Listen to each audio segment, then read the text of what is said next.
তো hello dear friends, যারা আমার চ্যানেল নতুন আছেন তারা অবশ্যই আমার চ্যানেলকে সাবস্ক্রাইব করুন এরকম নিত্য নতুন আপডেট পাওয়ার জন্য। তো এটা হচ্ছে বাংলা শিক্ষা পোর্টাল, যেটা হচ্ছে SMS শর্টে যেটা বলবো SMS পোর্টাল অর্থাৎ স্কুল ম্যানেজমেন্ট সিস্টেম। তো যখন আমরা বাংলার শিক্ষা পোর্টাল দেখি, এটা কিন্তু দু রকমের ওয়েবসাইট আছে। একটা আছে school.banglasikha.gov.in, যেটাকে বলছি আমরা SMS পোর্টাল, আর একটা বাংলা শিক্ষা.gov.in, সেটা হচ্ছে কিন্তু ই পোর্টাল। তো এই ই পোর্টাল কিন্তু দুটোই কিন্তু সম্পূর্ণ আলাদা পোর্টাল। আর যদি বলবো তো একও হতে পারে, তো এক আমার মনে হয় না, কারণ ই পোর্টালটাতে আমরা যে কাজ করি সেটা কিন্তু সাধারণত স্টুডেন্ট এন্ট্রি করি, তারপর টিসি আমরা ওখান থেকে ট্রান্সফার আউট করি, টিসি ট্রান্সফার ইন করি। তো এখান থেকে অনেকগুলো কাজ আমরা ওখান থেকে করতে পারি। কিন্তু বাংলার শিক্ষা যেটা SMS পোর্টালটা আছে, সেই SMS পোর্টাল থেকে কিন্তু আমরা স্কুলের যে ওয়েবসাইটের ব্যাপারে আমরা কাজ করতে পারবো, চেঞ্জ করতে পারবো, এবং মার্কস এন্ট্রি করতে পারবো, রুটিন ক্রিয়েট করতে পারবো। এই সমস্ত কাজগুলো কিন্তু করা যাবে।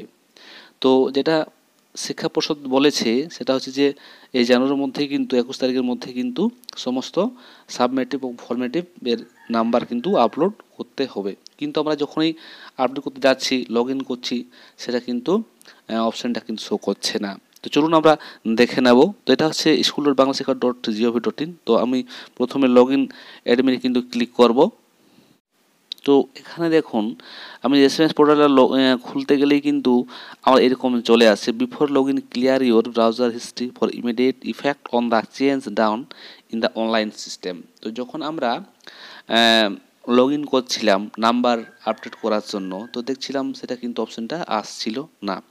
কিন্তু তখন একটা লেখা ছিল যে ডিউ টু মেনটেন্স, যে এখন ওটা আপলোড করা যাবে না, কিন্তু আপলোড করার একটা অপশান এখানে দেওয়া আছে। তো দেখুন, প্রথমে লগ ইন আপনারা কীভাবে করবেন। তো ডাইস, যেটা ডাইস কোড বলছে স্কুলের ক্ষেত্রে, তো স্কুলটা আপনি সিলেক্ট করে নেবেন। ডাইস কোড, তো ডাইস কোড হচ্ছে আপনার স্কুলে যে ডাইস কোড, সেটা কিন্তু আপনি এখানে ফিল করবেন। ফিল করার পরে যেটা ইউজার নেম, তো এটা ইউজার নেম আপনি কোথা থেকে পাবেন। তো ইউজার নেম আপনি পাবেন যে banglasikha.gov.in, যে আপনাদের এমপ্লয়মেন্ট যে লিস্ট আছে ওখান থেকে কিন্তু আপনার ইউজার আইডি পেয়ে যাবেন। তো প্রাইমারি ক্ষেত্রে পি হবে, আর সেকেন্ডারি ক্ষেত্রে কিন্তু অ্যাশ হবে। এভাবে কিন্তু আপনার আইডির আগে কিন্তু বসাবেন। তারপর পাসওয়ার্ডটা যেটা হচ্ছে ডিফল্ট পাসওয়ার্ড, সেটা হবে ছোট হাতের PASSWORD, এটাই কিন্তু ডিফল্ট পাসওয়ার্ড। তারপরে কিন্তু টাইপ ফর ক্যাপচা, এই যে ক্যাপচা দেওয়া আছে সেই ক্যাপচাটা কিন্তু ফিল করে কিন্তু লগ ইন করলেই কিন্তু আপনার পেজটা কিন্তু অলরেডি লগ ইন হয়ে যাবে। লগ ইন করতে গেলে কিন্তু আপনার কাছে এরকম একটা ইন্টারফেস চলে আসবে। তো আসার পরে আপনি প্রথমে কি করবেন, এই যে আপনার বাঁ দিকে তিনটা চিহ্ন দেওয়া আছে, এখানে কিন্তু আপনি লাইন, সেটা কিন্তু ক্লিক করবেন। ক্লিক করার পরে কিন্তু এই যে দেখুন, প্রথমে যে ইভ্যালুয়েশন বলে যে অপশান দেওয়া আছে সেখানে কিন্তু ক্লিক করবেন। ক্লিক করার পরে কিন্তু আপনি এটা স্ক্রল করবেন।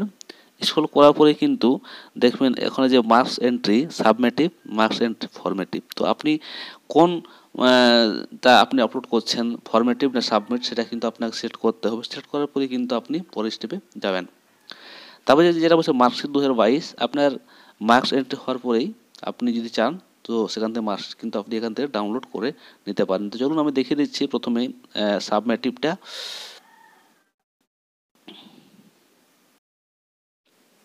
তো এরকম করার পরে কিন্তু আমরা চলে আসবো, এরকম অপশন চলে আসবে, সেটা কিন্তু আপনার যে মিডিয়াম সেটা কিন্তু এখান থেকে আপনি চুজ করে নেবেন। তো যাই হোক, এখনও হচ্ছে না, একটু সার্ভার প্রবলেম আছে। তারপর এখান থেকে ক্লাস চুজ করে নেবেন, সেকশন চুজ করে নেবেন, সাবজেক্ট, তারপরে কোন টার্মের জন্য অ্যাপ্লাই করছেন, আপলোড করছেন, তারপরে ক্যাটাগরি, একাডেমিক ইয়ার। তারপর সার্চ করতে গেলে কিন্তু সেই ক্লাসের সমস্ত স্টুডেন্টের কিন্তু নাম চলে আসবে। তারপরে আপনি এক এক করে করে সাবজেক্ট ওয়াইজ কিন্তু আপনি নাম্বার কিন্তু মার্কস এন্ট্রি করবেন। তো আজকের ভিডিওটা আমি এখানে শেষ করব। যারা আমার চ্যানেলটি এখনও সাবস্ক্রাইব করুন তারা অবশ্যই আমার চ্যানেলটি সাবস্ক্রাইব করো। থ্যাংক ইউ, ধন্যবাদ, ভালো থাকুন।